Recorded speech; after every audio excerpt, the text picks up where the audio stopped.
अस्सलाम वालेकुम। मैं फ़याज़ महमूद हूँ फ़याज़ सिपी की इस एपिसोड के साथ, और हम बात कर रहे हैं ईमान मज़ारी और हादी अली चट्ठा केस की। आज ईमान मज़ारी और हादी अली चट्ठा को जब Islamabad high court bar association के दफ्तर से तकरीबन 3 रोज़ के क़याम के बाद वो अदालत के सामने, कानून के सामने सरेंडर करने के लिए निकले, तो उनको गिरफ्तार कर लिया गया। इस पूरे केस की आज की जो तफसीलात है वो आपके सामने रखते हैं, और कुछ आपको वो हक़ाइक़ बताते हैं जो अभी तक रिपोर्ट नहीं हुए हैं। ये कहानी उस वक्त शुरू हुई जब मुतनाज़ा ट्वीट केस में उनके वारंट गिरफ्तारी जारी कर दिए जज मोहम्मद अफजल मजोका ने, और उसके बाद NCCI हुक्काम को बुलाकर उन्होंने कहा कि आप उनको गिरफ्तार करें, जिसपे अदालत को ये बताया गया कि वो रूपोश हो चुके हैं। उसके बाद उनका कुछ अता पता नहीं था। फिर ये बात सेनेटर कामरान मुर्तज़ा ने अदालत में बताई थी कि उनके कहने पर उन्होंने यकीन किया और उन्होंने कहा कि वो अदालत के सामने सरेंडर करने को तैयार हैं, और यूं वो इस्लामाबाद हाई कोर्ट में आ गए। तकरीबन 5 रोज़ के रूपोशी के बाद वो इस्लामाबाद हाई कोर्ट में पहुंचे और अपने आप को कानून के हवाले कर दिया और कानूनी तौर पर ट्रायल का सामना करने का फैसला किया।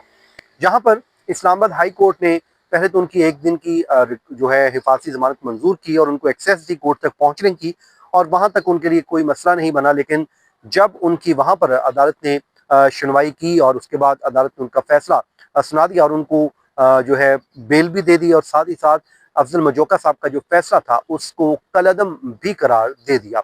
अब ये मामला जब हो चुका, तो उसके बाद मालूम ये हुआ कि अचानक से एक जो है जुलाई 2025 की एक नई FIR सामने आई, वो भी उसमें भी इंसदाद दहशतगर्दी की दफात लगाई गई थी, और उन के तहत जो है उनकी गिरफ्तारी की कोशिश की गई और वहां पर पुलिस की भारी नफरी तैनात कर दी गई।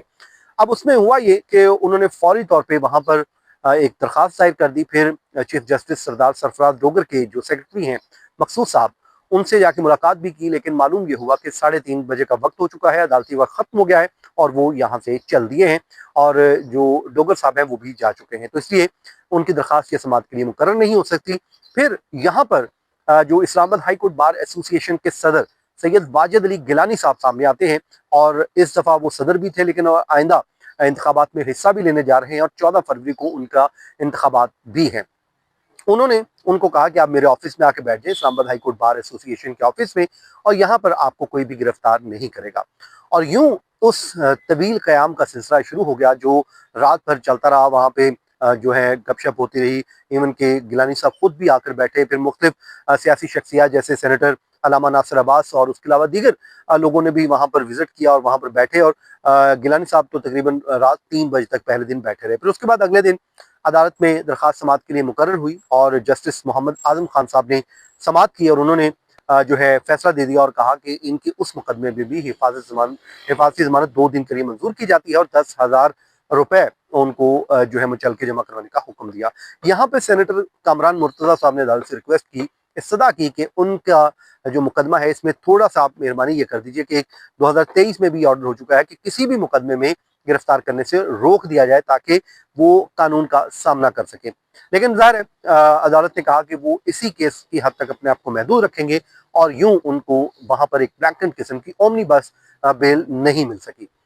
फिर वहां से दोबारा वो बाथरूम में आ गए, वहां पर उन्होंने फिर रात गुजारी, और इस दौरान जो है जितने भी एंट्री और एग्जिट पॉइंट थे इस्लामाबाद हाई कोर्ट के और या Islamabad high court bar association के, उसके ऊपर भारी नफरी तैनात कर दी गई। और जहां पर जो भी गाड़ी बाहर जा रही होती थी, इवन वकला की, जिसपे वकला ने एहतजाज भी किया था प्रेस कॉन्फ्रेंस के दौरान, उन्होंने कहा था कि हमारी गाड़ियों की डिग्गियां तक चेक की जा रही हैं।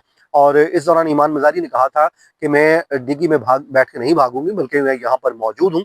और उसके बाद कल ये फैसला किया गया कि अब हमने जो है उनको सरेंडर करना है और यहाँ पे पेश होना है। अब इससे पहले इंसदाद दहशतगर्दी अदालत के जज ताहिर अब्बास सिपरा साहब ने बतौर ड्यूटी जज उनकी उस मुकदमे में जो है जमानत खारिज कर दी अदम पैरवी पर, जो मुकदमा खुद Islamabad high court bar association के सदर सैयद वाजिद अली गिलानी साहब ने करवाया था।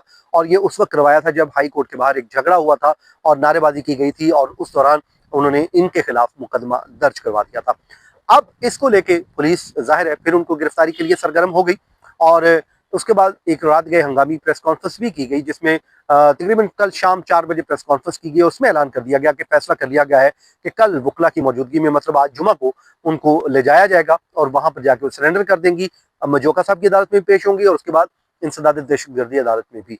आज सुबह जब उनके जाने का वक्त हुआ तो उसके बाद वो वहां से उनको अपनी गाड़ियों में बिठाया और बिठाने के बाद उनको लेकर निकले। तो फिर इसी दौरान जब सरीना चौक तक पहुंचे तो वहां पर जनाब पुलिस ने आके उनको पकड़ लिया और जो बार एसोसिएशन की गाड़ी थी उसमें से उनको निकाला और निकाल के जबरदस्ती थाना विमन में पेश कर दिया। अब इस पे बार एसोसिएशन ने हड़ताल का ऐलान भी कर रखा है और हंगामी जो है उस पर उन्होंने कहा है कि जिस पे हम एहतजाज भी करेंगे और इंदिया भी दिया है कि इसको मुल्क भर में फैलाएंगे। लेकिन अब सवाल यही है जो पूछने वाले पूछ रहे हैं कि जब एक शख्स ने खुद को ये कह दिया कि वो खुद अदालत के सामने पेश होने के लिए जा रहा है या जा रही है, तो फिर मेरे ख्याल में गैर ज़रूरी तौर पे पकड़ने की ज़रूरत तो नहीं थी। लेकिन अब ज़ाहिर है जो कुछ होना था हो चुका है। अब देखते हैं कि आने वाले दिनों में इसका क्या होता है, क्योंकि ईमान मज़ारी को हमने देखा है कि वो उन लोगों के केसेस भी लेती हैं जिन लोगों की कोई शायद सुनवाई नहीं होती और फ्री ऑफ कॉस्ट लड़ रही होती हैं। तो शायद यही वजह है कि बहुत से लोग आज भी उनके साथ खड़े हुए हैं। तो आज के इस फर्स्ट एपिसोड को यहीं पर ख़त्म करते हैं इस दुआ के साथ। जहाँ रहें खुश रहें, मुझे इजाज़त दीजिए। अल्लाह हाफ़िज़।